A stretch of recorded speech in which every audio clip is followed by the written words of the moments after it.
అందరికీ యేసుక్రీస్తు వారి శ్రేష్టమైన నామంలో శుభములు వందనములు తెలియజేసుకుంటున్నాను.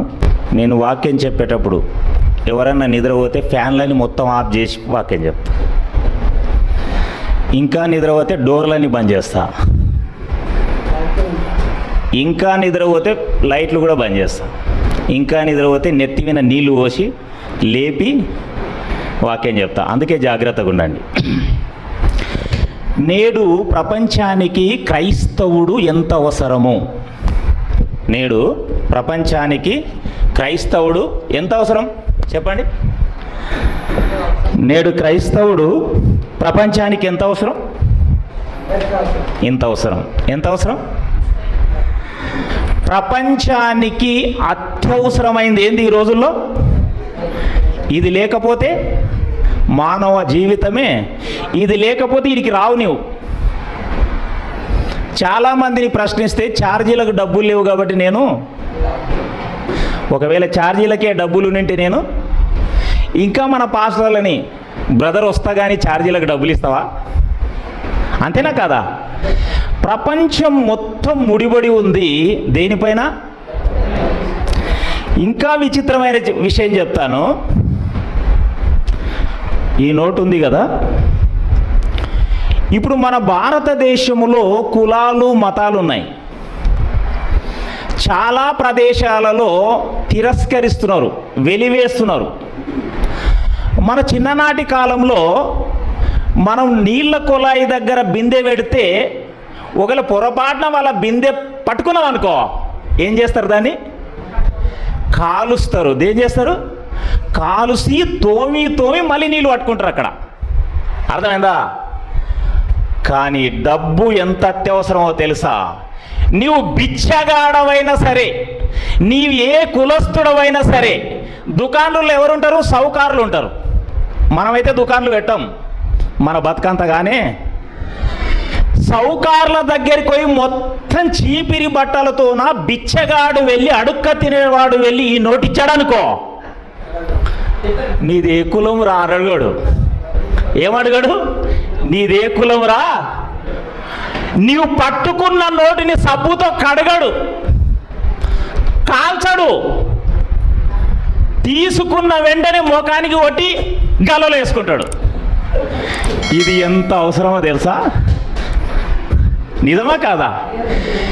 ఇది ఎంత అత్యవసరం అంటే ప్రపంచానికి, ఆడు ఎంత పెద్ద సౌకర్య అయినా సరే, నీవు ఎంత లోయెస్ట్ బట్టలు తీసుకున్నా, రోడ్డు మీద అడుక్క తినేవాడు పైసా అడుక్కొని ఒక ఛాయ్ తాగాలన్నా, కిరాణానికి వెళ్ళి ఒక బిస్కెట్ ప్యాకెట్ తీసుకోవాలన్నా వాణ్ణి తిరస్కరిస్తాడేమో, కానీ వాని చేతుల్లో ఉన్న నోటిని దీన్ని సబ్బు పెట్టి కడగడు. వాని చేతులు ఎంత భయంకరంగా ఉంటాయంటే, సాయంత్రం అయితే చెత్త కుండల్లో చేతులు పెట్టి తింటే దానికి ఎన్ని క్రీములు ఉంటుందో తెలియదు. కానీ అవే చేతులతో నోటిస్తే ఆ నోటు కంటింటుందా లేదా? అయినా సౌకర్యం ఎట్లా తీసుకుంటాడు?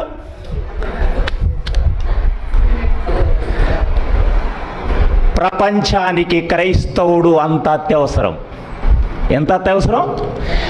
ఈ నోటు ఎంత అత్యవసరమో ప్రపంచానికి, రాజులకు, ప్రధానమంత్రులకు, ఉన్నతాధికారులకు, పొలిటికల్ లీడర్లకి, అందరికీ క్రైస్తవుడే నోటు కంటే ఎక్కువ అత్యవసరం ఈ రోజుల్లో.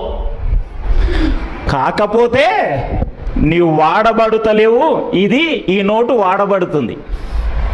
అర్థమవుతుందా మీకు బాగా? నోటు వాడబడుతుంది, నీవు అంతకంటే అత్యవసరం.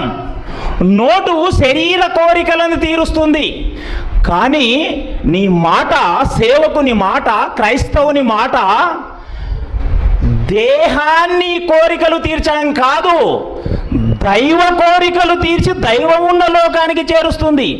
అంత విలువైనది, అంత విలువైన ఆ మాట నీవు వాడకపోవడం వల్ల మూలన పడ్డది. అర్థమవుతుందా?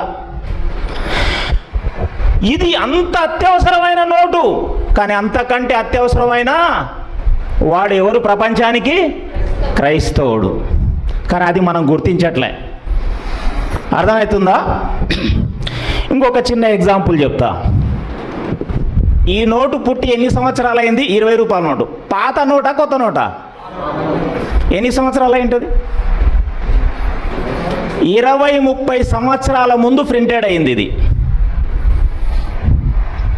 ఇది 20 రూపాయల నోటే. ఇది సీల్డ్ ఉంది, ఇది మొత్తము పాత పడింది. అర్థమైందా?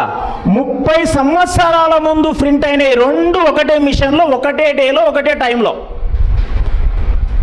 దీని టైం కూడా చెక్ చేసిన, దీని నెంబర్ కూడా చెక్ చేస్తే మీరు తర్వాత తీసుకోండి. ఒకటే డేలో మిషన్లో ప్రింట్ అయినాయి 30 సంవత్సరాల క్రితం. అర్థమైందా?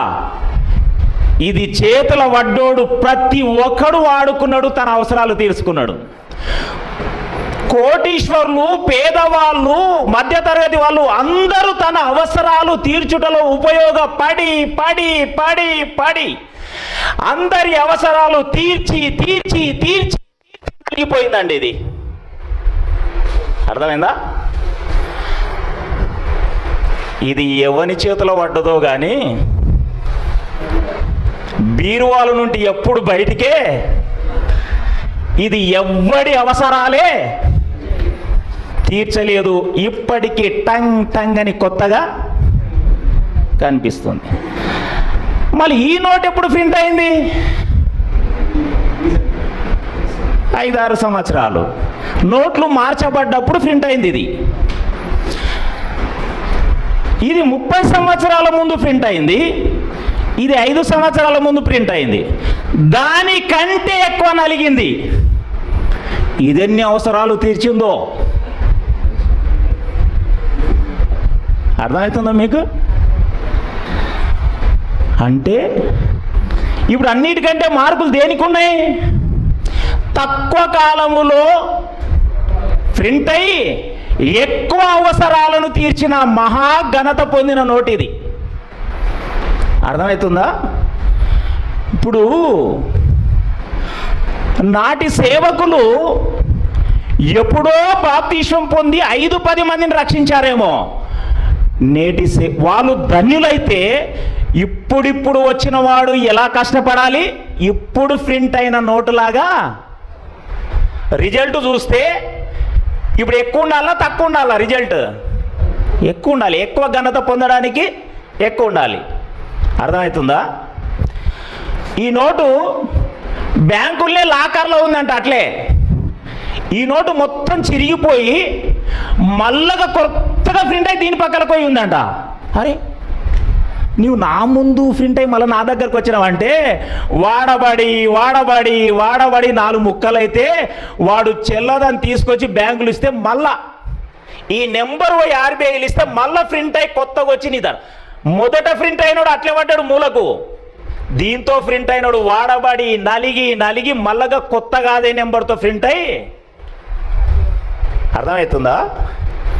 ప్రియమైన జీవం గల దేవుని సంగమా, జాగ్రత్తగా ఉండాలి. మనం వాడబడితే నలిగిపోతాం, వాడబడకపోతే స్ప్రే కొట్టుకుంటుంటాం ఎప్పుడు. అర్థమైందా? మరి ఎప్పుడు చూసినా గిట్లే ఉంటావురా, భలే ఉన్నావురా, 50 ఏళ్ళు కూడా కనిపిస్తలేదంటే ఏసీలో ఉంటావు. మరి మళ్ళీ ఏమనంటే నేను ఎవరు నమ్మినో తెలుసా? యేసుక్రీస్తుని నమ్మినా. అబ్బా, యేసుక్రీస్తుని నమ్మినాక పేరన్నలు రుద్దుతావా? ప్రభువు దేవుని యొద్ద ఉన్నప్పుడు ఎలా ఉన్నాడు? లేత మొక్క వలె. భూమి మీదకి వచ్చి దేవుడు అప్పగించిన తర్వాత యేసుక్రీస్తు ఎలా ఉన్నాడంట? మనుషులు చూడడానికి కూడా అసహ్యం వేశాడంట. ఎలా? ఆ లేత మొక్కగా ఉండి అలాగే ఉంటే లేత మొక్కగానే ఉంటాడు. భూమి మీదికి తండ్రి యొద్ద లేత మొక్కగా ఉన్న యేసుక్రీస్తు భూమి మీదకి వస్తే మనుషులు చూడడానికి ఇష్టపడలేదంట. విరక్తి వచ్చేసాడంట యేసుక్రీస్తు. ఎంత నలిగిపోయి ఉంటాడండి. అర్థమైందా? మరి ఎందుకు సువార్త ఇలా దినదినము నలిగిపోతుంది? మన దేవుడు ఎవరు? మనం నమ్మిన దేవుడు ఎవరు? మనం నమ్మిన దేవుడు ఎవరు? ఇర్మియా గ్రంథము 33వ అధ్యాయం 11వ వచనం చదవండి. దీనిలో నన్ను లేరు, నివాసులు లేరు, జంతువులు లేవు అని మీరు చెప్పు. ఈ స్థలంలోనే మనుషులైనను, నివాసులైనను, జంతువులైనను లేక పాడైపోయిన యోధా పట్టణంలోనే మనుషుల గదిలోనే సంతోష స్వరములు యెహోవా మంచివాడు. మన దేవుడు ఎవరు? గట్టిగా చేతులెత్తి చెప్పాలి. మన దేవుడు ఎవరు? మంచివాడు అంటే చెడ్డవాడు కాడని అర్థం. మనము నమ్మిన దేవుడు, మనను సృష్టించిన సృష్టికర్త ఎవరు? మంచివాడు అని బైబిల్లో ఉంది. ఆ మంచివాడు ఎవరిని ఎన్నుకున్నాడు? మనల్ని పరిపాలించడానికి ఎవరిని ఎన్నుకున్నాడు? ఇర్మియా గ్రంథము 3వ అధ్యాయం 15వ వచనం. ఆ మంచి దేవుడైన ఆ యెహోవా ఎవరిని ఎన్నుకున్నాడంట మనల్ని పరిపాలించడానికి? తనకు ఇష్టమైన, అంటే తనలాంటి మంచి కాపర్లని. ఎవరిని ఎన్నుకున్నాడు?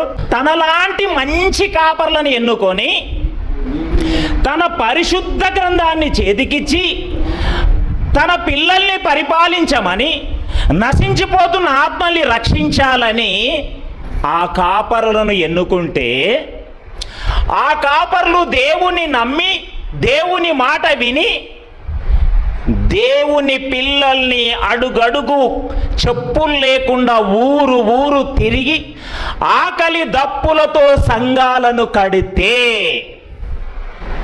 చేదైన వేర్లు ఎంట్రై స్వార్థపూరితమైన ఆలోచనలతో ఎంతో కష్టపడ్డ కాపరి కట్టిన సంఘాలను, దేవుని పిల్లల్ని విడదీసి సంఘాలు కట్టేసుకున్నారు.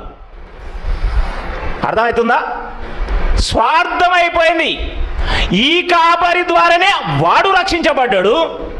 కొద్దిగా కొమ్ములు వచ్చేటాలకు ఈ కాపరికి హ్యాండ్ ఇచ్చి ఈ కాపరి ఎంతో ప్రయాసపడిన సంఘాలని గుంజేసుకున్నారు. అర్థమైందా? అందుకే మొదటిగా కష్టపడ్డ కాపరి పరిస్థితి ఏమైపోయింది తెలుసా? చించేసిన ఇస్తర్లా అయిపోయింది. అందుకే దేవుడు ఏమన్నాడు తెలుసా? మంచి కాపర్లను ఎన్నుకొని, ఎబ్రీ పత్రిక 13వ అధ్యాయం 17వ వచనం, మీ పైన నాయకులుగా ఉన్నవారు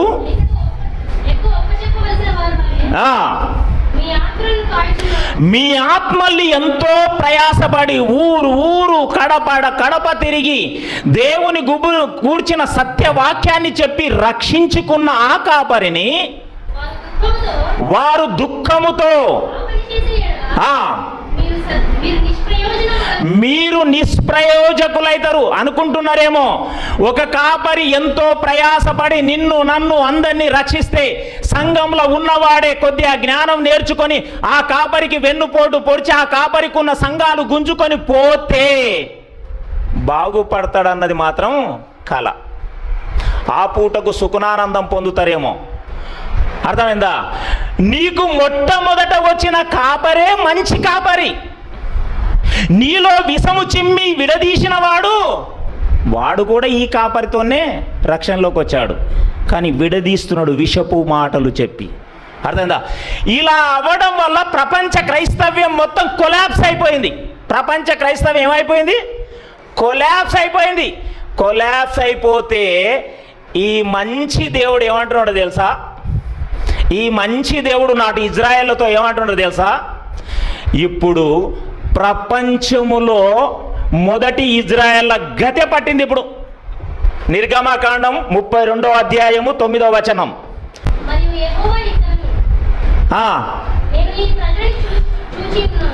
నేను ఈ ప్రజలను చూచి ఉన్నాను, ఇదిగో వారు లోబడలొల్లని ప్రజలు. దేనికి లోబడరు ఇప్పుడు? దేవుని మాటకు, దేవుని కాపరులకు, దేవుని నీతికి, దేవుని సువార్తకు. దేనికి లోబడరు? అర్థమవుతుందా?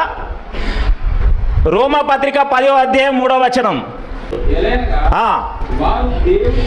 వారు దేవుని నీతికి ఎరుగక స్వనీతిని. దేనికి లోబడతలేరంట వాళ్ళు? దేవుని నీతికి. దేవుణ్ణి నమ్మట్లేదు, దేవుని మాటకు లోబడతలేరు, దేవుని నీతికి లోబడలేరు. 16వ అధ్యాయంలో ఇంకొక మాట అద్భుతంగా ఉండదు, సువార్తకు లోబడలేదు. చదువు 16వ వచనం. అయినను అందరూ సువార్తకు. ఇప్పుడు మన లోబడలోని ప్రజలు ఆ రోజు ఉన్నారు, ఈ రోజు ఉన్నారు. దీనిలో గలిబిలి ఏమైంది? ఆనాడు మోషే 6 లక్షల మందిని కష్టార్జితంతో ఎంతో ప్రయాసతో నడిపిస్తున్నాడు. అందులో పుండకోరి వాడు ఎవడు పుట్టుకొచ్చిండు? ఎవడు? కోరాహు. కోరాహు వచ్చి పుల్లలు పెట్టి 275 మందిని ఒక సైడ్ చేసేసిండు. చేసేసి చీల్చాలనుకున్నాడు. మోషే ఏంది నీతిమంతుడు, పరిశుద్ధుడు, మనం కూడా పరిశుద్ధులమని మెల్ల పుల్లులు పెట్టాడు. దేవుడు ఏం చేశాడు తెలుసా? ఎవడెవడైతే దేవుడు ఎన్నుకున్న మంచి కాపరికి ద్రోహం చేయాలనుకున్నాడో కొరావు మనుషులని మొత్తం నిలబడ్డతో నుంటే భూమిని తీల్చి భూమితో మింగించాడు. అర్థమవుతుందా? మనం అనుకుంటున్నాం ఎంతో ప్రయాసపడి సంఘాన్ని కడితే మనతోనే నేర్చుకొని మన దగ్గరనే ఉండి మన సంఘాన్ని చీల్చి కొత్త సంఘాలు ఏర్పరచుకున్నంత మాత్రాన మనం భయపడకూడదు. మోషే ఒకటే చేశాడు, డైరెక్ట్ మోకరించి ప్రార్థన చేశాడు. ఏం చేశాడు? ప్రార్థన చేశాడు. ఈ గలిబిలులో ప్రపంచం అంతా ఏమైపోయిందంటే దేవుని నమ్మట్లేదు, దేవుని మాటకు లోబడతలేరు, దేవుని నీతికి లోబడతలేరు, దేవుని సువార్తకు లోబడతలేరు. సువార్త సమాధి అయిపోయింది. అర్థమైందా? నూతన నిబంధన మనకు ఎంత పర్టిక్యులర్గా ఉంది అంటే, రుజువు ఉందంటే, యేసుక్రీస్తు భూమికి వచ్చాడు, మరణించాడు, సమాధి చేయబడ్డాడు, తిరిగి.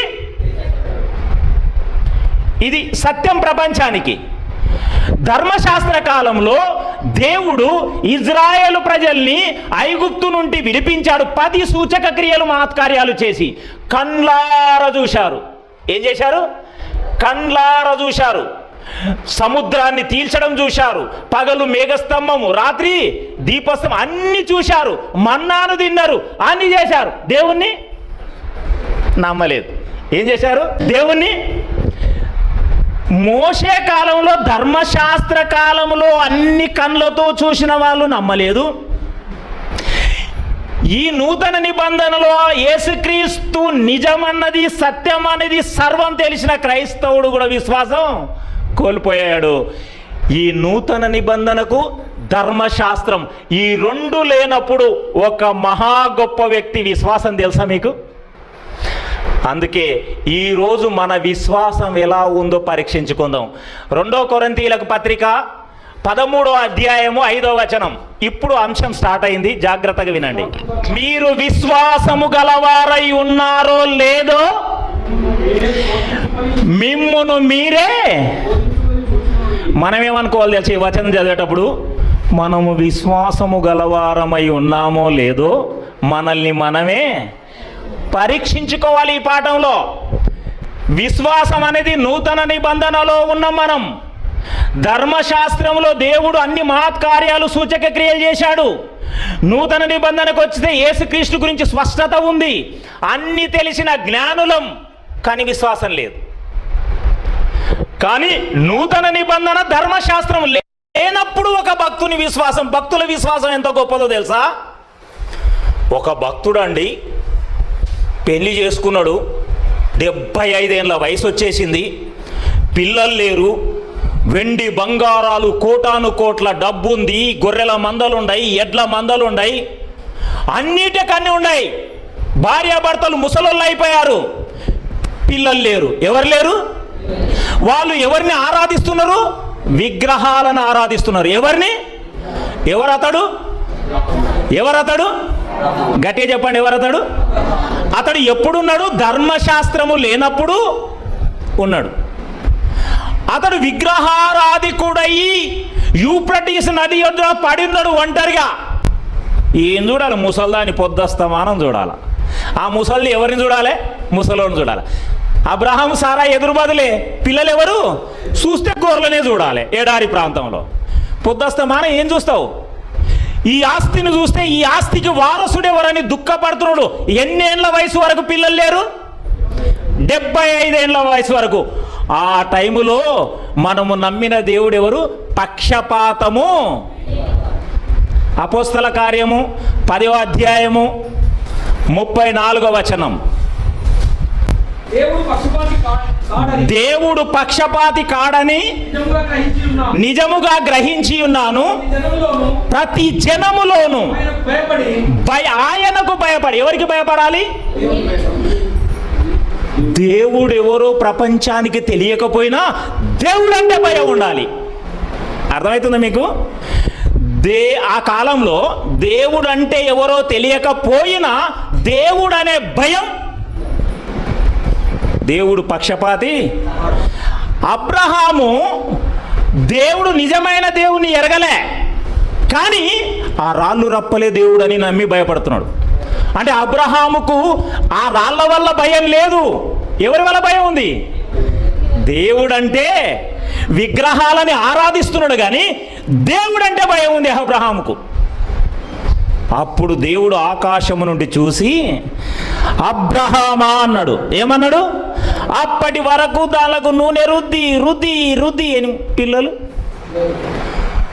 ఇప్పుడు దేవుడు ఉన్నాడా లేడా అని మొర్రో అని కొట్టుకుంటున్నాడు, కానీ దేవుడు అంటే గుండెల్లో భయం ఉంది. అప్పుడు నిజమైన దేవుడు పైనుండి ఏం శబ్దం చేస్తున్నాడు? ఆదికాండం 12వ అధ్యాయంలో అబ్రహామా. ఇది విన్నరండి, మళ్ళీ తీయకండి, నేను చెప్పినప్పుడు తీయండి. 12వ అధ్యాయంలో ఏమన్నాడు? అబ్రహామా, నీవు లేచి నీ ఊరిని, నీ ఇంటి వారిని, నీ దేశమును వదిలి నేను చూయించు దేశమునకు వెళ్ళాను. కోటీశ్వరుడు, అన్నీ ఉన్నాయి, వయసు పడిపోయింది, ముసలోడైపోయాడు, ముసలిదైపోయారు.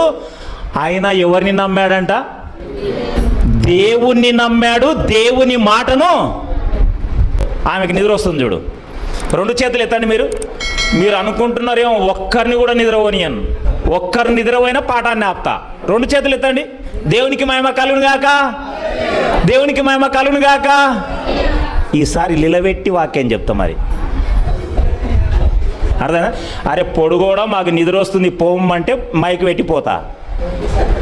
సత్యవాక్యం ఇంతగా లేఖనాలు చూపిస్తే నిద్ర పోయినామంటే మళ్ళీ నేను వచనం చెప్తే టక్కున అందరు చదవ. ఎవరైనా నిద్రపోతే నేను వచనం చెప్తా. సామెతలు 6:6 అంటే సోమరి అనాలి గట్టిగా. అర్థమైందా? లేకపోతే ఈ యోనా దగ్గరికి వెళ్తా, యోనా గ్రంథం చెప్తే నిద్రపోతా అనాలి గట్టిగా. నిద్రపోయిన వాళ్ళు లేస్తారు. అర్థమవుతుందా? ఇప్పుడు అబ్రహాముని పిలిచాడు. అబ్రహాం వెంటనే దేవుణ్ణి నమ్మాడు. దేవుని మాటని పొమ్మన్న చోటకు. ఏంటండి ఆ విశ్వాసం? ఒక అన్యుడు అండి, విగ్రహారాధికుడు. పోతూ పోతూ లోతుకు ఇద్దరికి మధ్యలో గొడవ వచ్చి లోతు తన సహోదరుని కొడుకు వదిలిపెట్టిపోయిండు. అబ్రహాం ఒంటరికి నిలబడ్డాడు. అబ్రహాముని దేవుడు చూసి, అబ్రహాం ఉత్తరము దక్షిణ వైపు అన్నిటి వైపు 4 దిక్కుల చూడు, మొత్తం నీదేపో అన్నాడు. ఏమన్నాడు? అప్పటికే బాగా కోటీశ్వరుడు. ఎవరు? ఆయనకున్న లోపం ఒకటే, ఏంది? పిల్లలు లేరు. నిలబడ్డ చోటు ఉంటే ఏమంటాడు దేవుడు? ఏం చింతిస్తావు? లోతు పచ్చపచ్చగా ఉందని సోదోమ గోమరను సెలెక్షన్ చేసిన నువ్వు బాధపడుతున్నావేమో. నార్త్ ఈస్ట్ వెస్ట్ సౌత్ మొత్తం చూడు, మొత్తం నీదే అన్నాడు. సదాకాలం నీ సంతానానికి. అబ్రాహాము నమ్మాడా లేదా? నమ్మి వెంటనే బలిపీఠం కట్టి బలి అర్పించేశాడు. అర్థమైందా? మళ్ళీ ముందుకు ప్రయాణిస్తూనే ఉన్నాడు. అబ్రాహాము అనుకున్నాడు ఇప్పటికి 90 ఏళ్ళు అయింది. 90 ఏళ్ళు, 75 ఏళ్ళలో పిలిచాడు, 90 ఏళ్ళలో పిలిచాడు. 90 ఏళ్ళలో మళ్ళీ ప్రత్యక్షమై నీకు ఆకాశ నక్షత్రాల వలె ఒక్కడు గతి లేడు. ఆల్రెడీ 90 ఏళ్ళ వరకు కూడా ఒక్కడు గతి లేడు. దేవుడు మాటి మాటికి ఏం కప్పాలు కొడుతాడు? వచ్చి ఏం చెప్తున్నాడు? అబ్రహామా భయపడకుము, నీవు ఆకాశమును చూడు, నీకు ఆకాశ నక్షత్రాల వలె ఇస్కరేణుల వలె పిల్లల్ని. మనమేమంటాం కదా, ఒక్కడు గతి లేడు, మాటి మాటికి ఇస్తా అంటావు. అంటమానమా? అప్పటికి అబ్రహాం ఏం చేస్తున్నాడు? నమ్ముతున్నాడు. అప్పటికి మృతతుల్యమైన శరీరము ముడుకలు పడిపోయిందంట. అయినా అబ్రహాం ఏం చేస్తున్నాడు? నమ్ముతనే ఫస్ట్ కేకల్నే ఒప్పుకున్నాడు, ప్రయాణం చేస్తున్నాడు. North east west south east అంటే నమ్ముతున్నాడు. ఈ భూమిని పాలు తేనెలు ప్రవహించే దేశం మొత్తం నీ సంతానానికి, సంతానమే గతి లేదు. 90 ఏళ్ళ ముసలిగా చచ్చిపోయే మూమెంట్లో ఏమంటాడు? ఆకాశ నక్షత్రాల వల్ల బహుగా విస్తరి పేర్లు కూడా మార్చేశాడు. అయినా నమ్ముతున్నాడు. కానీ దేవుణ్ణి ఆ వయసులో, ఒక అన్యుడు ఆ వయసులో నమ్మి ప్రయాణిస్తూ తన మనసులో ఏమనుకుంటున్నాడో తెలుసా? ఒక్కడు కూడా పుట్టనప్పుడు, ఒక్కడిని కూడా దేవుడు ఇయ్యనప్పుడు. 18వ అధ్యాయం 19వ వచనం చదవండి, ఎంత బాగుంటుందో ఇక్కడ. దేవుడు షాక్ అయ్యండి అతని విశ్వాసాన్ని చూసి.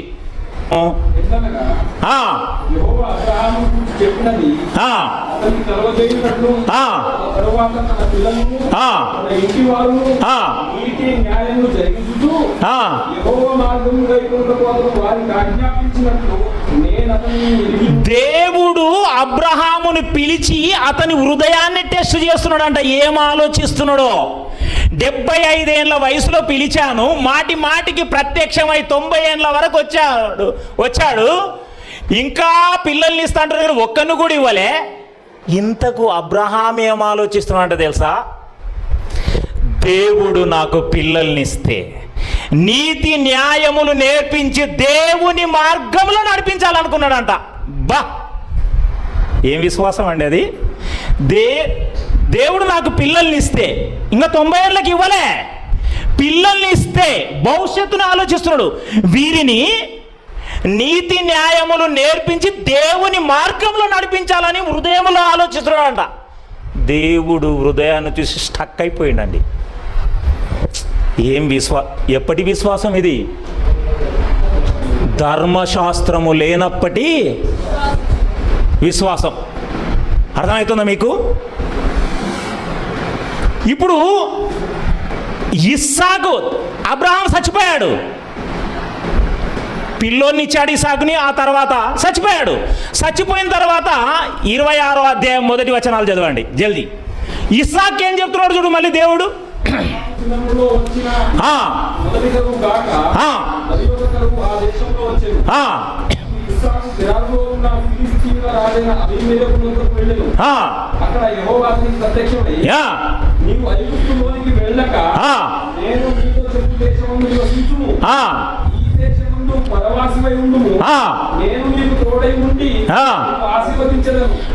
మళ్ళీ ఇస్సాకు, అబ్రహాం చచ్చిపోయాడు, ఇస్సాకు మిగిలాడు. ఇస్సాకు చెప్తున్నాడు, నీవు అక్కడిక్కడెక్కడ పోకు, ఇక్కడే ఉండు. ఈ దేశాన్ని నీ తండ్రికి ప్రమాణం చేసి ఇచ్చిన దేశం, ఇక్కడే ఉండని చెప్పేశాడు, పరవాసివై ఉండవని.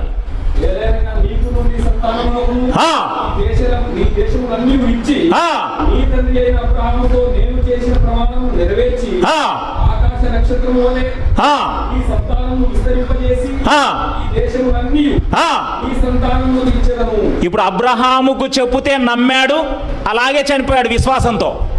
ఇప్పుడు ఎవరికి చెప్పడం మొదలు పెట్టాడు దేవుడు? ఇస్సాకు ఏం చేస్తున్నాడు? నమ్మేస్తున్నాడు. అంటే దేవుని కంటే ముందే అబ్రహాం ఎవరికి చెప్పింటాడు? తన కుమారుడైన దేవుని స్టోరీ, దేవుని ప్రమాణం అంతా చెప్పేసింటాడు. అర్థమైందా? దేవుడు ఒక్కసారి ప్రమాణం చేస్తే ఆ ప్రమాణం ఎలాంటిదో తెలుసా? 105వ సంకీర్తన 105:42 అక్కడ చదవండి. ఓకే. ఆయన దేవుని వాగ్దానం ఎలా ఉంటుంది? పరిశుద్ధమైన, అబ్రహాముతో ఏ వాగ్దానం చేసింటాడు? పరిశుద్ధమైన వాగ్దానం చేశాడు. ఏ వాగ్దానం చేశాడు? పరిశుద్ధమైన. ఆ వాగ్దానాన్ని ఎవరు నమ్మారు?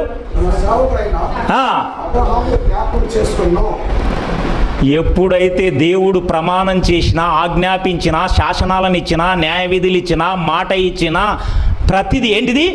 పరిశుద్ధమైనది. ఏంటిది? పరిశుద్ధ. దేవుడు చేసిన వాగ్దానం అబ్రహాముకు ఎలాంటిది? పరిశుద్ధమైనది. ఈ వాగ్దానం ఎలా చేశాడో తెలుసా? 6వ అధ్యాయం 13వ వచనం, ఎబ్రీ పత్రిక ఆ, నా దగ్గర కొంతమంది శిష్యులు ఉంటారు తెలుసా, నేను రెఫరెన్స్ ఇస్తే కొద్దిగా ఎక్కువ రెఫరెన్స్లో ఆ 2 వచనాల కింద మీనన్న ఉంటుంది. నేను చెప్పే కాంటెస్ట్ అర్థం చేసుకొని తక్కువ అందుకుంటారు వాళ్ళు. అలా ఉండాలి. కాంటెస్ట్ మీద కాన్సన్ట్రేషన్ పెట్టాలి మీరు. నేను చెప్తున్నది ఏది ఆ కాన్సన్ట్రేషన్కి తగ్గ వచనాన్ని వెతకాలి. ఒకటి అప్ అండ్ డౌన్ అవుతుంది, ఎక్కువ వచనాలు ఉంటాయి కాబట్టి. దేవుడు అబ్రహామునకు వాగ్దానం చేసినప్పుడు తనకంటే ఏ గొప్పవాని తోడు, దేవుడు అంటే ఎవరో తెలుసా? తనకంటే ఇంకొకడు గొప్పోడు లేడు దేవునికి. దేవుడు అంటే ఎవరు? తనకంటే ఇంకో గొప్పోడు ఎవరి తోడని చెప్పడు, నాకంటే గొప్పవాడు ఉండడని చెప్పడు, నేను ఆయన కంటే తక్కువనని కూడా చెప్పడు. దేవునికి ఆజ్ఞ జారీ చేయబడదు. అర్థమైందా? కానీ చాలామందికి దేవుడు ఎవరో ఒకడు ఈ మధ్యలోనే పబ్లిక్ ఒక టీవీకి వచ్చాడు, టీవీ ఛానల్కి వచ్చి క్రైస్తవులకు 99% బైబిల్ తెలియదు అంటాడు.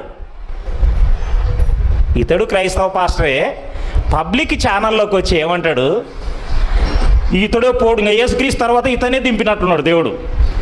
99% క్రైస్తవులకు వాక్యము, కానీ వీనికేం తెలియదో తెలుసా? యేసుక్రీస్తు అంటే ఎవరో తెలియదు, ఈయనకేం తెలియదు. ఆ ఛానల్ వాడు అదే టైంలో అడుగుతున్నాడు దేవుడు ఎవరు అంటే ఈ కన్ఫ్యూజ్ అవుతున్నాడు. మళ్ళీ ఇతడెవరు? అతడు ఇతడు అంటాడు. అర్థమవుతుందా? ప్రపంచంలో 99% క్రైస్తవులకు వాక్యం తెలియదు, నాకు తప్ప అన్నాడు. నీకే ఏం తెలియదు, బేసిక్ తెలియదు. యేసుక్రీస్తు ఎవరో అర్థమవుతుందా? బైబిల్ ధ్యానించకపోవడం ఇది ప్రాబ్లం. ఇప్పుడు దేవుడు అబ్రహాముకు వాగ్దానం చేశాడు. ఆ వాగ్దానం ఎలాంటిది? గట్టిగా చేతులెత్తి చెప్పండి, 2 చేతులు ఎత్తి చెప్పండి. 2 చేతులు ఎత్తకపోతే మీ చేతులు ఇరుగును గాక అంట. మరి పరిశుద్ధమైన వాగ్దానము, ఎవరి తోడని చెప్పని వాగ్దానం. తన తోడని చెప్పుకున్నాడంట దేవుడు. ఏమని చెప్పుకున్నాడు? తన తోడు. అందుకే అబ్రహాము నమ్మాడు, ఇస్సాకు నమ్మాడు. ఇస్సాకు ఏం చేశాడో తెలుసా? ఇస్సాకు యాకోబుని పిలిపించాడు. 28వ అధ్యాయం మొదటి నుండి చూడండి.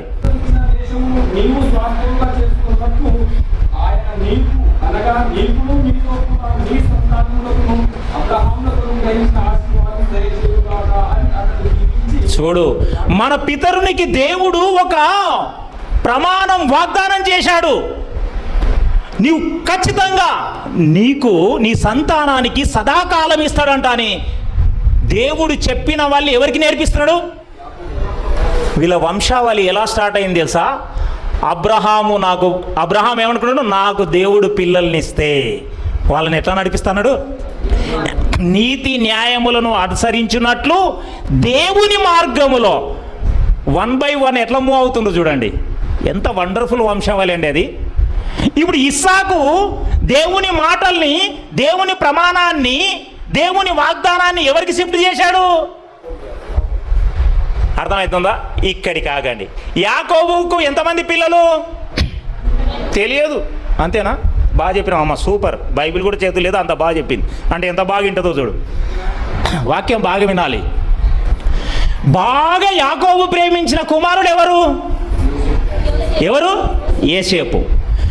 అసలు నిజంగా 10 సూచక క్రియలు, మాత్కార్యాలు అన్ని జరిపి 6 లక్షల మంది ఇజ్రాయేలీలను పాలుతేనెలు ప్రవహించే దేశానికి అసలు వీళ్ళు ఎట్లా ఇరుక్కున్నారు రాబాయ్? ఐగుప్తులో ఆ భయంకరమైన దేశంలో ఎట్లా ఇరుక్కున్నారు? మోషే ద్వారా ఇడిపించాడా లేదా? ఎర్ర సముద్రాన్ని తీల్చి ఏ దేశం నుండి ఇడిపించాడు? దాసన్న, ఏ దేశం నుండి ఇడిపించాడు ఇజ్రాయేల్ని? అసలు ఐగుప్తులు ఎట్లా ఇరుక్కుపడ్డారు వీళ్ళు? 6 లక్షల మంది ఇజ్రాయేలు, అబ్రాహాము సంతానం, ఐగుప్తులు ఎట్లా ఇరుక్కుపడ్డారు? కారణం ఎవరు? యోసేపే. ఎవరు? మనోడు అన్నదమ్ముల తప్పులన్నీ తీసుకొచ్చి ఆయనకు చెప్తున్నాడు. అన్నదమ్ములు కక్ష కట్టినరు. వీంది సోది బలైంది, రోజు రోజుకు సంపిపారేద్దాం అనుకుంటే ఒక వ్యక్తి, ఒక సహోదరుడు సలహా ఇచ్చాడు. ఎవరా సహోదరుడు? యూదా. సంపితే మనకొచ్చే లాభం ఏముంది? అమ్ముతాం. ఎంత కమ్మిపించిండు? 20 వెండి నాణ్యాలకు. ఎన్ని నాణ్యాలకు? మీరు ఆదికాండం 37వ అధ్యాయం తర్వాత చదువుకోండి. ఆ అధ్యాయంలో మొత్తం చరిత్ర ఉంటుంది. యోసేపు చేసిందేంది, ఎందుకు అమ్మబడ్డాడు, ఐగుప్తులో ఎట్లా పడ్డాడు. ఇస్మాయిల్లకు అమ్మేశారు. ఇస్మాయిలు వర్తక వ్యాపారులు. వాళ్ళు వెళ్ళి ఎవరికి అమ్మారు? ఐగుప్తు రాజు యొద్ద ఉన్న సంరక్షక సేనాధిపతి అయిన పోతీఫరకు అమ్మేశారు. ఎవరికి అమ్మేశారు? అతని ఇంట్లో మంచిగా ఉంటే సర్వాధికారం ఇచ్చేశాడు. తన భార్య ఒక తప్పుడు నిర్ణయం తీసుకోవడం వల్ల ఆమె ఉల్టాపల్టా చేసి యోసేపుని ఎక్కడ వేయించింది? జైలు లేపించింది. మన ఫరోకు ఎప్పుడు పరిచయం? యోసేపు ఫరోకు కలవడ్డప్పుడు పరిచయం. ఎప్పుడు పరిచయం? అప్పటి వరకు పోతీఫర్ అండర్లోనే ఉన్నాడు. ఫరోకు ఎప్పుడు కలబడితే కళ గురించి ఎవరు చెప్పే పరిస్థితి లేదు. ఇతడు కళ చెప్పేటాలకి ఇతడు దైవజ్ఞాని అని ప్రధానమంత్రిని చేశాడు. ఎక్కడ? ఐగుప్తు దేశానికి. ఏం చేశాడు? ప్రధానమంత్రిని చేసినప్పుడు భయంకరమైన కరువు ఐగుప్తు తర్వాత వచ్చేసింది. భయంకరమైన కరువు. అప్పుడు ధాన్యాన్ని సమకూర్చాడు యోసేపు. అప్పుడు తన పితరుని 70 మంది, మొత్తం ఇజ్రాయెల్ 70 మంది ఉన్నారు అప్పటికి కనాన్లో, తన పితరుడు సహోదరులతో సహా. ఆ 70 మందిని ఎక్కడికి రప్పించుకున్నాడు?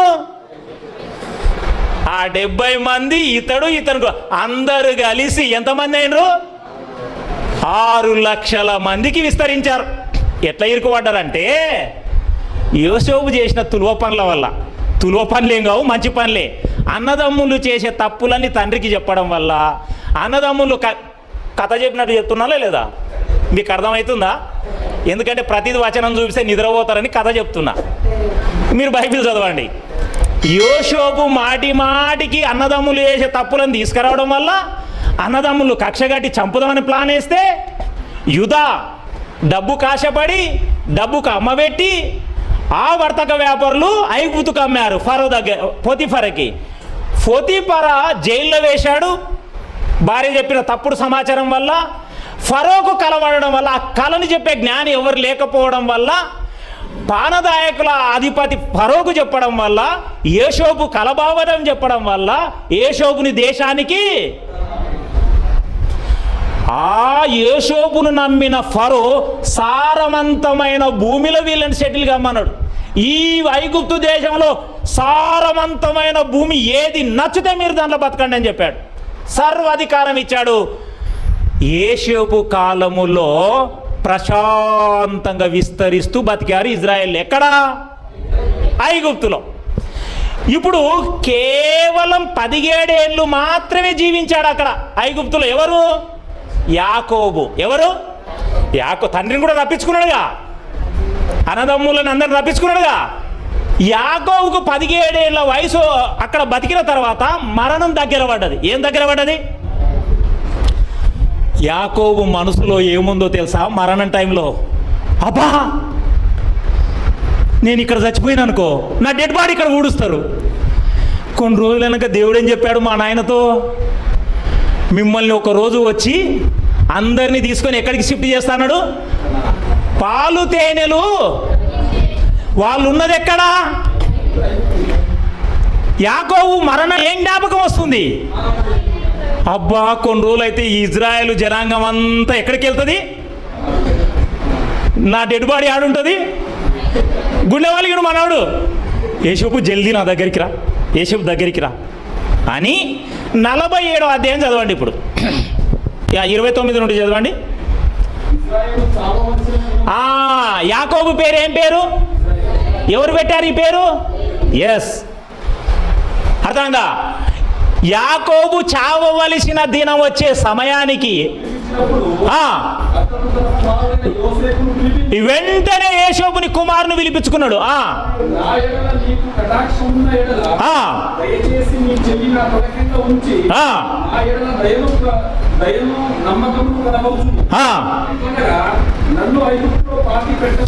నాయనా నేను చచ్చిపోయే టైం వచ్చింది, నన్ను ఎక్కడ పాటి పెట్టొద్దు.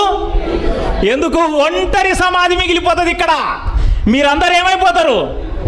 దేవుడు ఏదో రోజు ఎందుకు? పరిశుద్ధ ప్రమాణం, వాగ్దానం. తన తోడని ప్రమాణం చేశాడు. దేవుడు మాట తప్పని వాడు. ఈ విశ్వాసం ఎవరిలో బలంగా ఉంది? అబ్రహాంలో ఉంది, ఇస్సాకులో ఉంది, యాకోబులో ఉంది. ఇప్పుడు భయపడుతున్నది ఎవరు? ఆల్రెడీ అబ్రహాం, ఇస్సాకు ఎక్కడున్నారు? వాళ్ళ డెడ్ బాడీలు ఎక్కడున్నాయి? పాలు తేనెలు. మళ్ళీ ఈయన డెడ్ బాడీ ఎక్కడ మిగిలిపోతుంది?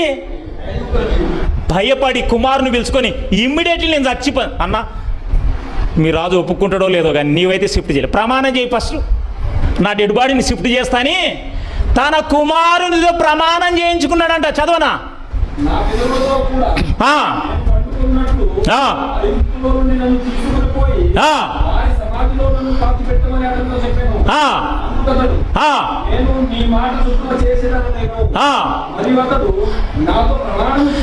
నాతోన ప్రమాణం చేయి. ఒట్టి మాటలు వద్దురా బాబు, నాతోనా నా డెడ్ బాడీని, నాయనా నేను నీ డెడ్ బాడీని అక్కడ పెడతాని ప్రమాణం చేయి.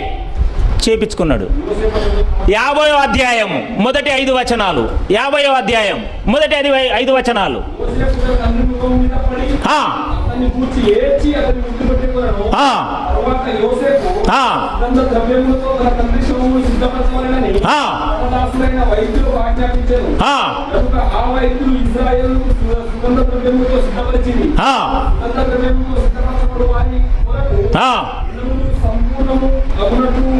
అతని వరకు 40 దినములు సంపూర్ణమాయను.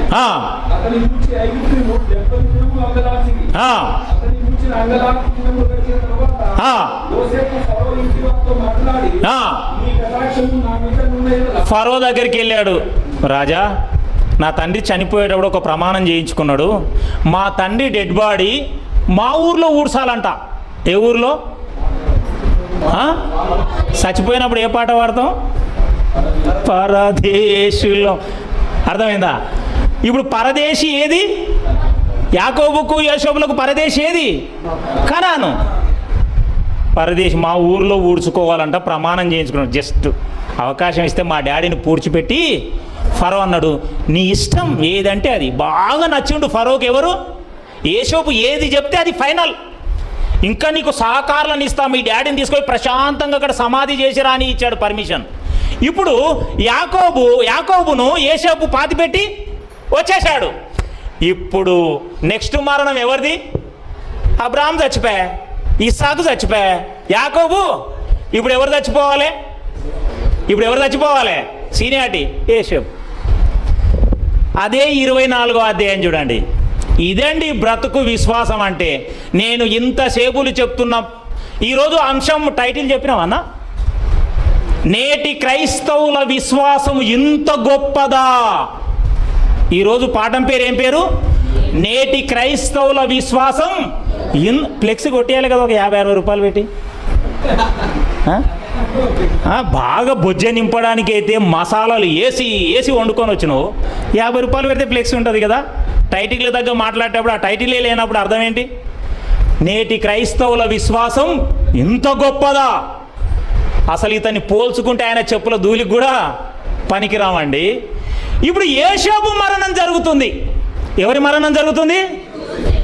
యోసేపు తన సహోదరులను అందరినీ పిలుచుకుంటాడు మరణం టైంలో. చూడండి బాగా 24వ వచనం. నేను చనిపోవచ్చున్నాను, దేవుడు నిశ్చయముగా మిమ్మును చూడవచ్చి.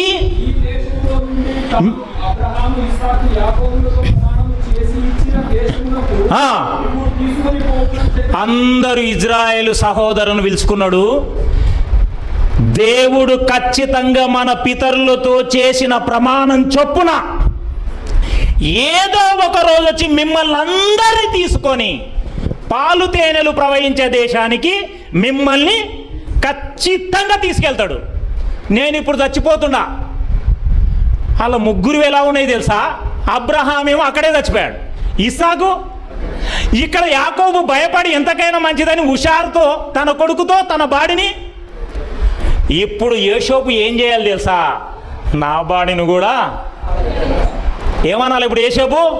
యోసేపు విశ్వాసం అది కాదు. క్రైస్తవుడు అలా బతకాలి. యోసేపు విశ్వాసం అది. ఏమంటున్నాడు తెలుసా?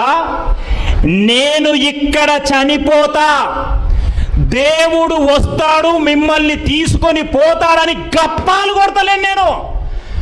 దేవుడు వచ్చి మీరు నమ్ముతుండ్రో లేదో, మీరు నమ్ముతుండ్రో లేరో, దేవుడు వచ్చి తీసుకుపోతాడని చెప్పుతుంటే మీరు నమ్ముతుండ్రో లేదో, దేవుడు వచ్చి ఖచ్చితంగా మిమ్మల్ని తీసుకెళ్తాడు. ఒకవేళ మీరు నమ్మకపోతే నేను చచ్చిపోయిన తర్వాత నా డెడ్ బాడీ అక్కడికి తీసుకెళ్ళకూడదు, నా డెడ్ బాడీ ఇక్కడ పూడకూడదు, నా డెడ్ బాడీ బాక్సుల్నే పెట్టాలి. దేవుడు వచ్చి తీసుకుపోయినప్పుడే నా డెడ్ బాడీని పాలు తేనెలు ప్రవహించే దేశానికి తీసుకెళ్ళాలి. సవాల్తో కూడుకొని ఆజ్ఞ ఇచ్చి ప్రమాణం చేసుకున్నాడు. ఇదండి విశ్వాసం. చదవండి ఇప్పుడు. మరియు యోసేపు దేవుడు నిశ్చయముగా చూడవచ్చును. అప్పుడు మీరు నా ఎముకలను ఇక్కడ నుండి తీసుకుపోవాలి. నన్ను ఇప్పుడు సమాధి చేయకూడదు. బా, ఇది ఎలాంటిదండి ప్రమాణము? ఏంటండి ఈ విశ్వాసం? మా నాయననేమో భయపడి నాతో అవతలికి తీసుకుపోవన్నాడు డెడ్ బాడీ. ఎందుకు ఇజ్రాయేల్ తీసుకుపోకుండా? ఇప్పుడు నా సవాళ్ళు మీరు నమ్మకపోతే, మనం నమ్మిన దేవుడు మంచి దేవుడు, పరిశుద్ధుడు, మాట తప్పని వాడు, ఎవరి తోడు పెట్టుకోడు, ఖచ్చితంగా వచ్చి మిమ్మల్ని తీసుకెళ్తాడు. ఒకవేళ మీకు నమ్మకం లేకపోతే నా డెడ్ బాడీ సమాధి అక్కడికి తీసుకెళ్ళకూడదు, ఇక్కడ పూడకూడదు, బాక్సులే ఉండాలి. ఎప్పటి వరకు? దేవుడు వచ్చి మిమ్మల్ని తీసుకువెళ్ళేంత వరకు నా డెడ్ బాడీకి అంతిమ యాత్ర. ఇతని జన్మదినం కాబట్టి యాక్చువల్లీ ఈ పాఠం పేరు విశ్వాస వీరుని అంతిమ యాత్ర. ఏం పాఠం ఇది? విశ్వాస వీరుని అంతిమ యాత్ర. ఇతని జన్మదినం కాబట్టి కొద్దిగా బాధపడతాడని నేటి క్రైస్తవుల విశ్వాసం ఇంత గొప్పదా అని మార్చా. అర్థమవుతుందా? కానీ పాఠం కూడా ఎంత బాగా చెప్పాడు. ఒకని జనన దినం కంటే ఇప్పుడు ఎవరిది గొప్పది? యోసేపు జీవితం. నేను చచ్చిపోతున్నా, నా మాట పైన మా పితరుడైన అబ్రహాము మాటని ఇస్సాకు నమ్మాడు, అలాగే చచ్చాడు. ఇస్సాకు మాటని యాకోబు నమ్మాడు, అలాగే చచ్చాడు. యాకోబు మాటని నేను నమ్ముతున్నా, నా మాటని మీరు నమ్మాలి. నమ్మకపోతే నా డెడ్ బాడీ దేవుడు వచ్చేంత వరకు ఏడుండాలి? బాక్సుల్నే ఉండాలి. బా, ఏంటండి విశ్వాసం ఇది? చూడండి ఇప్పుడు చదవండి అది బాగా.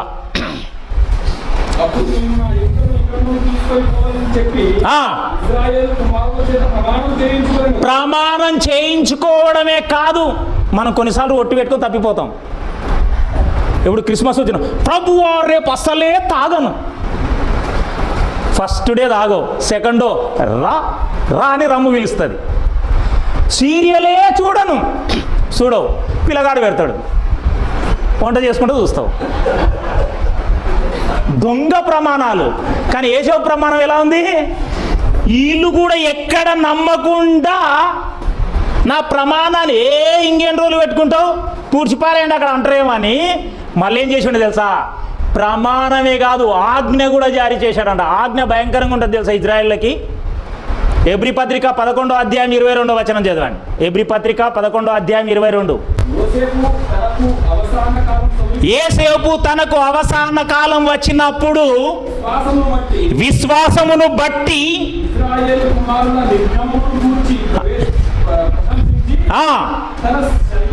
తన డెడ్ బాడీని గూర్చి వారికి ఆజ్ఞాపించాడంట. నా డెడ్ బాడీని ఎవ్వడు తీసుకుపోకూడదు, ఎవ్వడు ఖననం చేయకూడదు. నా డెడ్ బాడీ దేవుడు వచ్చి మిమ్మల్ని తీసుకుపోయేంత వరకు ఎక్కడ ఉండాలి? అది మనం బాక్స్ తయారు చేయము, చచ్చిపోతే ఆ బాక్సులనే ఉంది. అర్థమైందా? ఇప్పుడు అసలు పాఠం స్టార్ట్. నిర్గమాకాండం 7వ అధ్యాయము తీయండి, 8వ వచనం. ఇప్పుడు ఎవరు విడిపించాలి ఇజ్రాయేల్ని? ఎవరి ద్వారా విడిపించాడు దేవుడు? మోషే ద్వారా.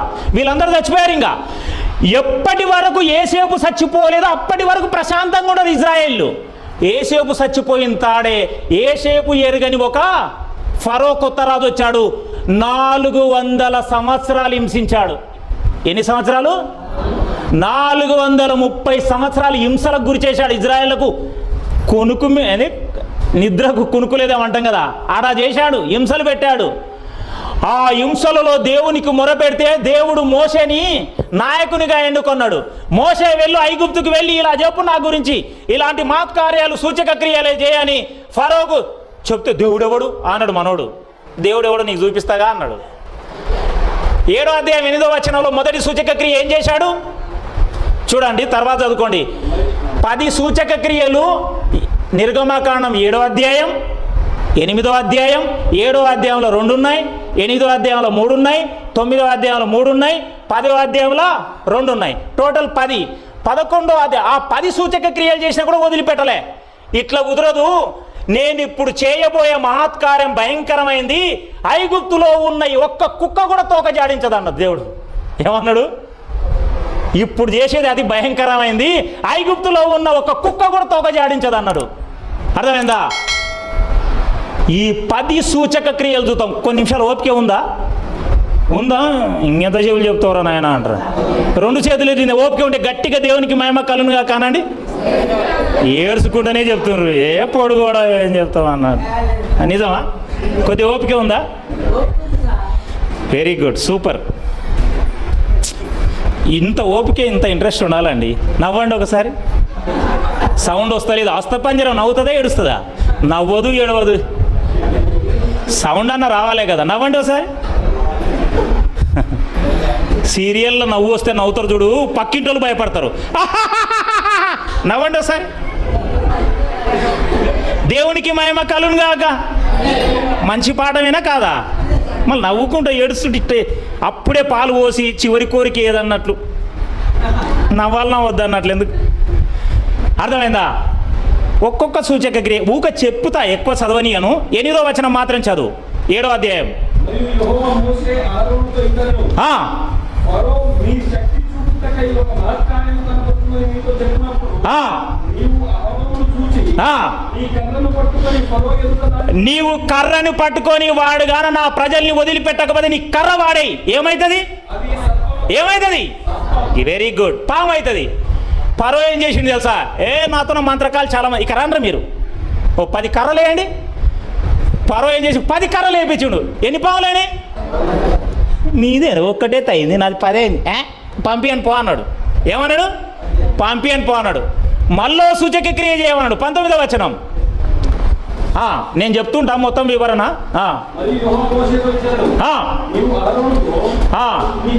నీ కర్రను పట్టుకొని ఏటి నీళ్ళను కొట్టు. ఏమవుతుంది? గట్టిగా ఏమవుతుంది? మళ్ళా మంత్రకాలం పిలిపించుండు. సేమ్ కొట్టింది. ఏమైంది? నీ ప్రజల్ని పంపి అని అన్నాడు. 8వ అధ్యాయం 5వ వచనం. జల్దీ.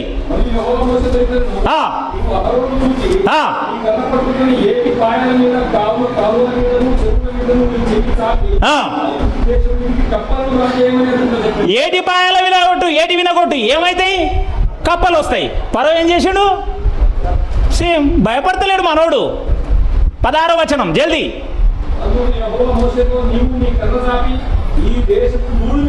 ధూళిని కొట్టు, ఈ దేశాన్ని ధూళిని.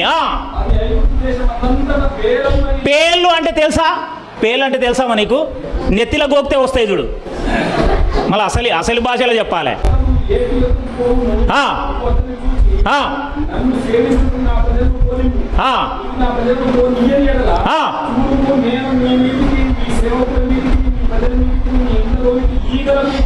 ఇప్పుడేం రప్పిస్తాడు? ఈగల గుంపులు. రప్పించినప్పుడు ఏం చేస్తాడు? మోషే ఇక్కడ రావా కదా, మీ దేవుని వేడుకోవా, పొమ్మని చెప్పవా వాటిని. దేవుని వేడుకుంటున్నా అవి పోతున్నాయి. పంపని పో, ఇంకా పోయినాయి కదా అంటున్నాడు. మళ్ళా పంపుతలేడు. 9వ అధ్యాయం 1వ వచనం ఉంటే జల్దీ.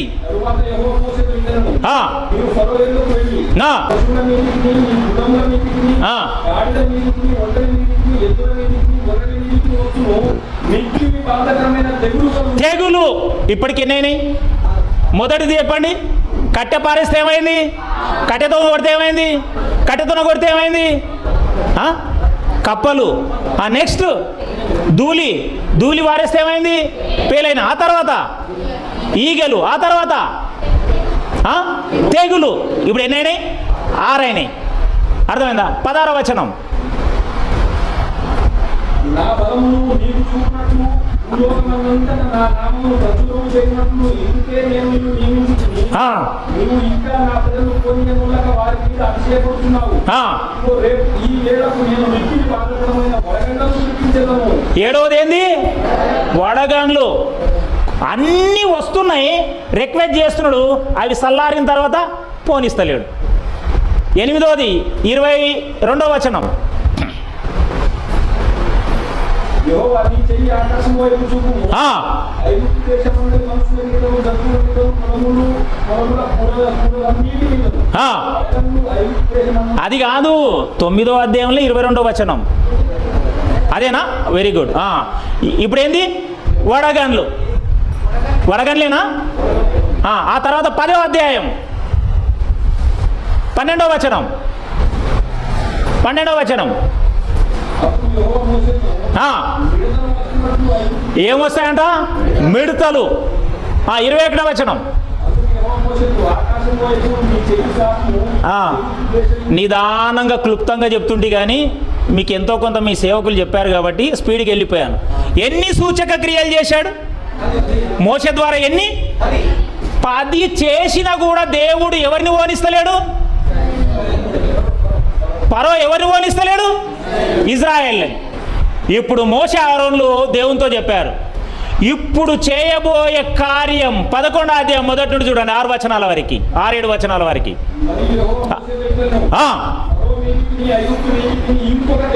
ఇంకొక తెగులు, ఇది ఫైనల్ 11వది. చాలా మంది మన క్రైస్తవ పాస్టర్లు కానీ అందరంటే చదవాలి మనం బైబిల్ని. అర్థమైందా? 30 ఏళ్ళైనా ఒక నోట్ ఎట్లుంది? 30 ఏళ్ళైనా ఒక నోట్ ఎట్లుంది? ఒకటి నలిగిపోయింది, ఒకటి మన చేతుల్లో బైబిల్ చూపించండి. అబ్బా కొత్తగా ఉన్నాయి. ఇట్లా నలిగిపోయినా, ఇట్లా నలిగిపోయినా, అతుకులో బొంత అయినా నలిగిపోయినా, ఇట్లా నలిగినా,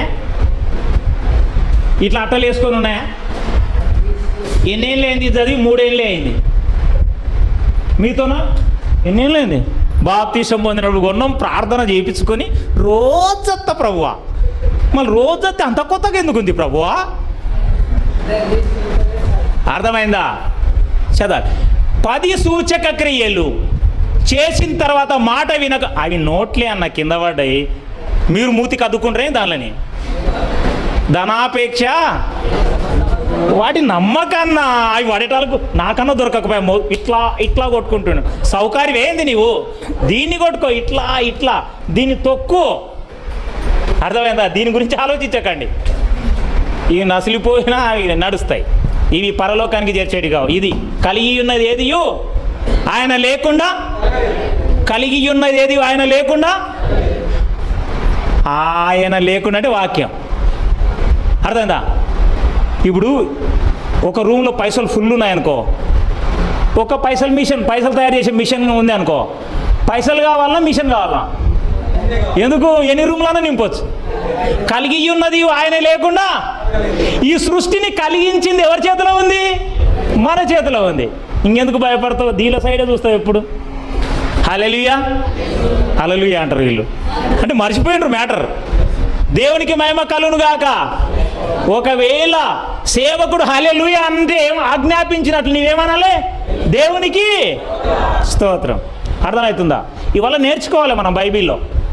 ఇప్పుడు 10 సూచక క్రియలతోనే భయపడి ఫరో ఇజ్రాయేలును పంపలే. ఏ సూచక క్రియతో పంపిండు? 11వ మహత్కార్యంతో. ఐగుప్తులో ఉన్న ఒక్క కుక్క కూడా తోక జాడించదు అన్నాడు. ఇప్పుడు ఐగుప్తులో ఉన్న మహా భయంకరమైన మహత్కార్యం ఏంది? ఐగుప్తులో ఉన్న ప్రతి తొలిచూలు పిల్లని చంపాలనుకున్నాడు దేవుడు. ఎవరిని? అందుట్లో ఫరో తొలిచూలు పిల్లగాడు కూడా చచ్చిపోయాడు. ఈ మహత్కార్యమే పస్కా. ఈ మహత్కార్యమే పస్కా జరిగింది అక్కడ. ఆ పస్కానే క్రీస్తు గుడ్ ఫ్రైడే జరుగుతుంది కదా, అదే ఇది. ఇది షాడోగా ఉంది, అది నిజ స్వరూపం. Pass over. అర్థమైందా? మన పాపాలని రక్తంతో కడిగి వేయడం. అర్థమవుతుందా మీకు?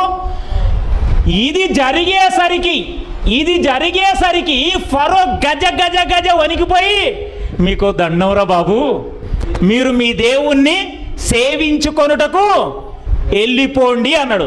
ఎంతమందితో బయలుదేరారు? 12వ అధ్యాయం తర్వాత బాగా చదవండి. 37వ వచనం చదవండి. 12వ అధ్యాయం. ఎంతమంది బయలుదేరారు?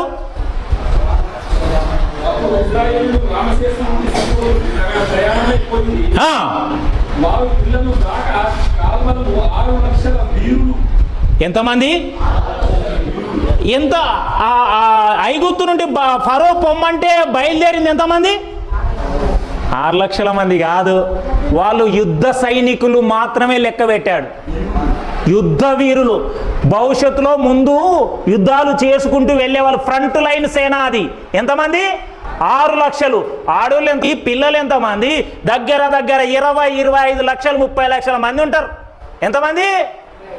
అంతమందితో ఐగుప్తు నుండి పాలు తేనెలు ప్రవహించే దేశానికి ఎన్ని వందల సంవత్సరాల తర్వాత ఐగుప్తు నుండి విడుదల జరిగింది? 40వ వచనం.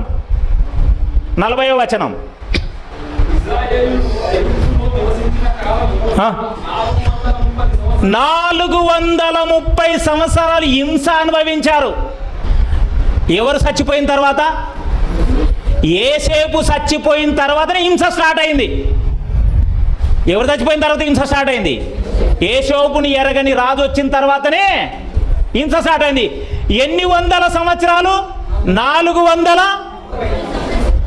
430 సంవత్సరాల తర్వాత మూమెంట్ అవుతుంది. దేవుడు ప్రమాణం చేసి ఇచ్చిన దేశానికి మూమెంట్ అవుతుంది. అర్థమైందా మీకు? ఇప్పుడు 13వ అధ్యాయము 17 నుండి 19 వరకు చదవండి. ప్రజలను పోనీయగా దేవుడు ఈ ప్రజలకు యుద్ధం చేసినప్పుడు తిరుగుదుమేమో అనుకొని దేశం సమీపమైనను ఆ మార్గంలో వారు నడిచిపోలేదు. అయితే దేవుడు ప్రజలు చూసినట్టు దారియకు సముద్రము అరణ్య మార్గంగా నడిపించారు. ఇశ్రాయేలీయులు సన్నద్ధులై ఐగుప్తులో నుండి వచ్చాయి. మరియు మోషే యోసేపు డెడ్ బాడీని తీసుకొని, అర్థమైందా మీకు? విశ్వాస వీరుని అంతిమయాత్ర కేవలం ఇజ్రాయేలీయుల ప్రయాణం జరుగుతలేదు. అక్కడి నుండి పరదేశులమో మేమని ఎవరిని ఎత్తుకున్నారు? ఇప్పుడు ఎక్కడికి వెళ్తుండ్రు? పరదేశేది? పాలు తేనెలు. ఇప్పుడు అన్ని లక్షల మంది 40 సంవత్సరాలు అరణ్య మార్గంగా ప్రయాణిస్తున్నారు. యోసేపు చచ్చిపోయి ప్రమాణం చేసి 430 సంవత్సరాలు అయ్యింది. ఇజ్రాయేళ్లతో పాటు ఇజ్రాయేలు తన గొర్రెల మందులు, పశువుల మందలు, అన్య జనాంగం అన్ని పాలు తేనెలు ప్రవహించడానికి ప్రయాణం అవుతూ మందసము కూడా ప్రయాణం అవుతుంది. ఏం ప్రయాణం అవుతుంది? దేవుని మందసము కూడా ప్రయాణం అవుతుంది. యోసేపు అంతిమ యాత్ర కూడా ప్రయాణిస్తుంది. దేవునికి మహిమ కలుగునుగాక.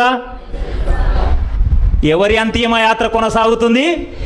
ఇజ్రాయేలీయులతో పాటు దేవుని మందసము అవుతుంది. దాంతో పాటు యోసేపు అంతిమ యాత్ర ఎన్నేళ్ళు ప్రయాణం అయింది? 40 సంవత్సరాలు అంతిమ యాత్ర జరిగింది. విశ్వాస వీరుంది. ఎన్ని సంవత్సరాలు? మన ఇంట్లో ఎవడన్నా చచ్చిపోయాడు అనుకో, మొన్న మా ఇంటి ముందర ఒక ఆయన చచ్చిపోయాడు. మంచం మీద ఎందుకు పెట్టారు? జల్దీ బయట పడే అంటారు. మా ఇంట్లో చచ్చిపోయాడు అనుకో, సాపేసి బయట పారేస్తాం. యోసేపు చచ్చిపోయిన తర్వాత డెడ్ బాడీని వారం మధ్యలోనే ఎన్ని రోజులు ఉంచుకున్నారు? 400. బా, ఎంత విశ్వాసంతో ఉంచుకున్నారు చూడు వాళ్ళు కూడా. ఆజ్ఞ ఎలా జారీ అయింది? దేవుడు వచ్చి మిమ్మల్ని తీసుకుపోయేంత వరకు నా డెడ్ బాడీని కననం, మీతో పాటే నా అంతిమ యాత్ర జరగాలి. 40 ఇయర్స్ అంతిమ యాత్ర జరిగింది. ఎన్ని ఇయర్స్? మొత్తము ఒక విశ్వాసంతో చచ్చిపోయిన తర్వాత 470 సంవత్సరాల తర్వాత ఖననం జరిగింది. ఎన్ని సంవత్సరాలు? ఈ అంశం ఎప్పుడైనా విన్నారా? యోసేపు చరిత్ర ఎప్పుడైనా విన్నారా? ఇంకా 6 గంటల టైం అంటే రెఫరెన్స్ ఇచ్చేవాడిని, జాగ్రత్తగా చెప్పేవాడిని. మాట్లాడుతూ నేనన్నా చావాలి వింటూ అర్థమవుతుందా? విశ్వాస వీరుని అంతిమయాత్రతో పాటు మనది కూడా జరిగేది నిదానం చెప్పింటే. ఆకలి కొని ఇప్పుడు ఎవరిది జరుగుతుంది? ఏషోపు ఎముకలని మోసే ఒక దిక్కు మందసము అవుతుంది, ఒక దిక్కు అంతిమయాత్ర 40 సంవత్సరాలు. ఆ తర్వాత యెహోషువ గ్రంథము ఎక్కడ ఖననం చేశారు చూడండి. యెహోషువ గ్రంథము 24వ అధ్యాయము 32వ వచనం 30 నుండి చదవండి. అతని స్వాస్థ్యం సరిహద్దులో యెహోషువ చచ్చిపోయింది కూడా చదవండి. అక్కడే కింది మీనికి చూడండి కొద్దిగా. 29. ఈ సంగతులు జరిగిన తర్వాత నూను కుమారుడైన యెహోషువ ఇప్పుడు ఇజ్రాయేలీయులను మొత్తాన్ని పాలు తేనెలు ప్రవహించే దేశంలో చేర్చింది ఎవరు? మోషే అని చెప్పొచ్చుగా. మోషే కూడా. ఇప్పుడు ఎవరు వచ్చారు? ఇజ్రాయేలీలు పాలు తేనెలు ప్రవహించే దేశంలో ఎవరు చేర్చాడు? నాయకుడు యెహోషువ. యెహోషువ కూడా చనిపోయాడు. చనిపోయిన తర్వాత అప్పటికి ఇంకా ఉంది. ఎవరిది? ఇంకా ఖననం. చదువు.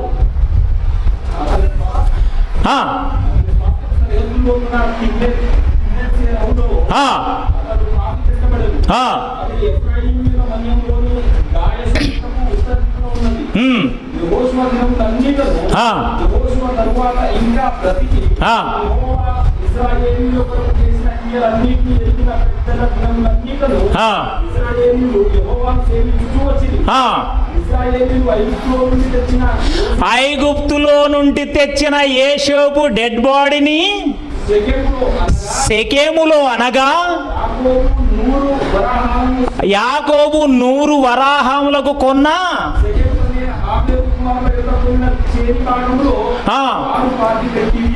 ఎప్పుడు చచ్చిపోయాడు? ఎప్పుడు పాతి పెడుతున్నారు? 470 సంవత్సరాల తర్వాత భూమి మీద ఒక విశ్వాసి దేవుడు చెప్పిన మాటకు కట్టుబడి విశ్వాసంతో బ్రతికి తన సహోదరులకు తన ప్రజలకు ఆ విశ్వాసాన్ని నూరిపోసి ఆజ్ఞాపించి ప్రమాణం చేసి అంత ప్రగాఢమైన విశ్వాసంతో చనిపోయి 470 దేవుడు చేసిన వాగ్దానము నెరవేరబడిన తర్వాత తన డెడ్ బాడీ ఖననం జరిగింది. ఇది విశ్వాస వీరుని. అర్థమైందా? బాగా అర్థమైందా? అన్న చేతులు ఎత్తండి. అర్థమైందా? ఇప్పుడు అసలు కథ ఉంది. మన కథ. ఆయన కథ అయిపోయా, మన కథ. 14వ అధ్యాయం యోహాను సువార్త. 14వ అధ్యాయం 1వ వచనం నుండి చదవండి. మీ హృదయాన్ని కలవరపడనీయకండి. యేసుక్రీస్తు వత్తడా రాడా? వీడికి 2000 సంవత్సరాలపై వత్తడా రాడా? అదే ఉందా? మీ హృదయాన్ని కలవరపడనీయకుడి. దేవుని యందు విశ్వాసం ఉంచుచున్నారు. దేవుని యందు విశ్వాసం ఉందా లేదా మీకు? నేను పాలు తేనెలు ప్రవహించే దేశానికి తీసుకెళ్తాడా లేదా? తీసుకొచ్చాడా లేదా? వాళ్ళు విశ్వసించారా లేదా? మరి యేసుక్రీస్తు ఏమంటున్నాడు? మీరు దేవుని యందు విశ్వాసం ఉంచుచున్నారు. నా యందు ఆనాడు దేవుడు ప్రమాణం చేసి ఏది ప్రమాణం చేశాడు అలాగే జరిగింది. ఇప్పుడు నా యందు కూడా మీరు విశ్వాసం ఉంచండి. నా తండ్రి ఇంట అనేక నివాసములు కలవు, లేని ఎడల మీతో చెప్పుదును. నేను మీకు స్థలము సిద్ధపరచ వెళ్ళుచున్నాను.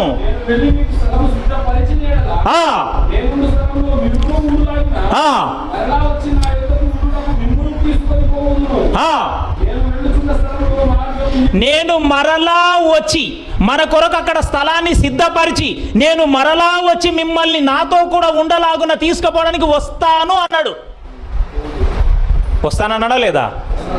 6వ వచనంలో నేనే మార్గమును, ఇక్కడ ఉంది చూడండి, నేనే మార్గమును జీవమును, నా ద్వారా తప్ప.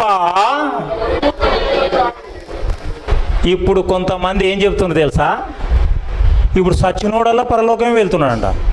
మళ్ళీ సచినోన్ తొనకలు యేసుక్రీస్తు వచ్చి తీసుకునే అమాలి షిఫ్టింగ్ లాగా చేస్తున్నాడేమో. యేసుక్రీస్తు వచ్చి అందరినీ ఒకటేసారి తీసుకుపోతాడా, సచినోన్ తొనకల్లా వచ్చి తీసుకుపోతాడా? ఇప్పుడు పరదేశి లేదంట, సచినోళ్ళు పరదేశులు ఓరంట, డైరెక్ట్ ఎక్కడికి? పరలోకానికంట. అమ్మ ఎన్నిసార్లు వస్తాడబ్బా? ఎంత దౌర్భాగ్యమైన వాక్యం చెప్తుండ్రు. నేను స్థలాలు సిద్ధపరచాలి, మీ కొరకు నివాసాలు సిద్ధపరచాలి, సర్వలోకమునకు సువార్త ప్రకటించాలి, అంతము రావాలి, రెండో రాకడ నాది జరగాలి, అందరినీ ఒకటేసారి. అర్థమైందా? ఇప్పుడు ఆ మాట చెప్పి ఎన్నేళ్ళైంది? 2000 దాటింది. ఇప్పుడు నిజంగా నీ గుండెల వీణ చేసుకొని చెప్పు, ఏసేపు లాంటి విశ్వాసం ఉంటే అదే విశ్వాసంతో నీవు సస్తావా సావవా? డౌట్తోనే చస్తావా? అంత గొప్ప విశ్వాసం నీకుందా? నేను ఖచ్చితంగా చచ్చిపోయే మరుక్షణంలో నీ గుంతలు పడతావు కదా, ఖచ్చితంగా నన్ను తీసుకెళ్తాడు, ఖచ్చితంగా పునర్జన్మ ఉంది అనే విశ్వాసంతో నీవు చావాలి అంటున్నా. అర్థమైందా? ఖచ్చితంగా మిమ్మల్ని పరదేశికి పాలు తేనెలు ప్రవహించే భూమి మీద ఉన్న పరదేశికి తీసుకెళ్తాడనే విశ్వాసం కనపరిచి విశ్వాసంతో చచ్చి నిరూపించుకున్న విశ్వాస వీరుని చరిత్ర ఇది. మరి యేసుక్రీస్తు వచ్చి రెండో రాకలో నిన్ను నన్ను పరలోకానికి తీసుకువెళ్తాడు. నా ద్వారా తప్ప ఎవడు తండ్రి యొద్దకు, మరి ఆయననే మనల్ని తీసుకుపోవాలన్నప్పుడు ఆయన వస్తేనే కదా జరిగేది ఇది. ఆయన వస్తాడన్న నమ్మకం నీకు ఉండాలి, నమ్మకంతోనే చావాలి. ఇది విశ్వాసం. ఇంత గొప్ప విశ్వాసం ఉండాలి క్రైస్తవుడికి. లేట్ అయింది, ముగించుకుందాం, ప్రార్థించుకుందాం.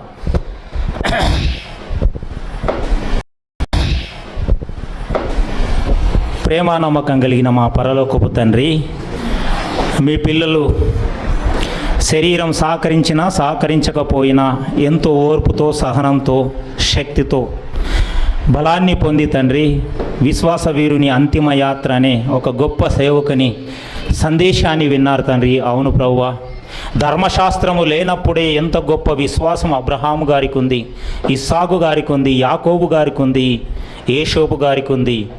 అంత ఉన్నతమైన విశ్వాసం నేడు కండ్ల ముందర కండ్ల కట్టిండలకు రుజువై ఉన్న దివ్యవాక్యం ఉంది, సంఘటనలు ఉన్నాయి, రుజువవుతున్నవి. ఎన్ని సత్యాలు గ్రహించినా మాలో విశ్వాసం ఎక్కడో కోల్పోతున్నాం తండ్రి. నాయనా, ఈ అంశం ద్వారానైనా ఈ కొద్ది మంద విశ్వాసం కలిగి జీవించాలని, విశ్వాసంతోనే మరణించాలని నమ్ముతూ తండ్రి అలాంటి విశ్వాసం వీళ్ళలో నింపమని తండ్రి. ఈ విశ్వాసం కలగాలి అంటే క్రీస్తును గూర్చిన మాట వినాలి, లేఖనాలని పరిశీలించాలి, వాక్యాన్ని ధ్యానించాలి తండ్రి. నిరంతరము మీ వాక్య ధ్యానంలో ఉంటేనే తప్ప ఈ సత్యాలు బయటపడవు. సత్యం బయటపడితేనే తప్ప విశ్వాసం కలగదు. విశ్వాసం కలుగుతూనే విజయం పొందలేము తండ్రి. వీటి సందేశాన్ని మీ పిల్లలకి ఇచ్చినందుకు వేలాది స్తుతి స్తోత్రాలు చెల్లిస్తూ ఈ ప్రార్థన మీ ప్రియకుమారుడు లోకరక్షకుడు మా ప్రభువైన యేసుక్రీస్తు వారి శ్రేష్టమైన ఉన్నతమైన నామంలోనే మీకు సమర్పించి వేడుకుంటున్నాను పరమ తండ్రి. ఆమేన్.